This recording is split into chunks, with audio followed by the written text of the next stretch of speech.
Generally, we tend to talk a lot about bullion on this channel, but I think it helps to paint the picture for the precious metals if we also talk a bit about the stock market.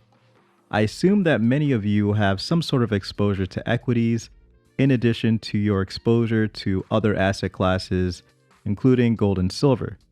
So, let's talk about the real reason why the stock market is up. As we have heard time and time again, the stock market is forward looking by about 3 to 6 months. So, if the major US stock indices are up right now, what exactly are they anticipating? Well, early on this week, we spoke about the ISM manufacturing PMI data that we've gotten. What's interesting about that data is that it happens to be a reliable leading indicator for economic growth in GDP. Now, when I say leading for GDP, I mean that we get the ISM PMI monthly, but we get the GDP numbers quarterly.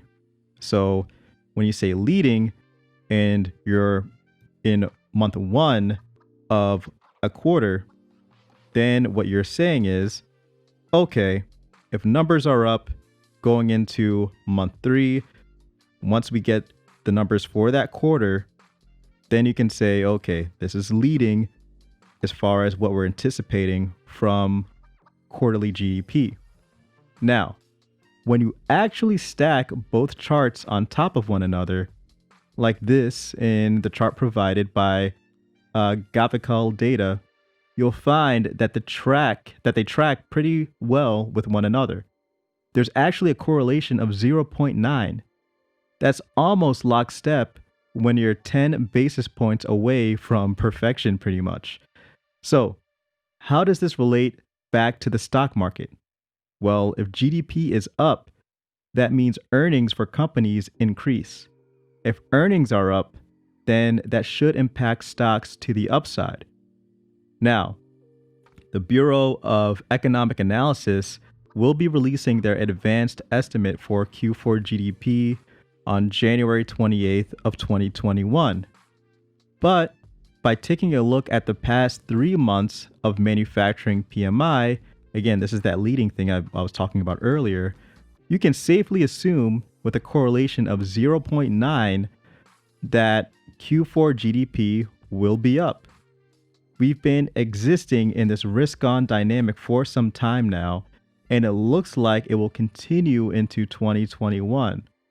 This is why the stock market is up, and why we should also expect industry-dependent metals like silver and copper to catch a good bid. Again, this is also why I've mentioned that I've put money into a copper mining company like SCCO. It wasn't just because of this environment.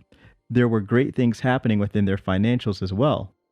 So as I always say, please don't look at that as a recommendation. Do your own due diligence and seek a financial advisor for any investment choices that you would like to make. I'm just a guy on YouTube making videos for entertainment, but let me know what you guys think about this macro outlook and the outlook for 2021 in the comments section below. Thanks again for watching. Please hit that like button. Please subscribe if you're new. It's Black Bullion for goldandsilvertoday.com.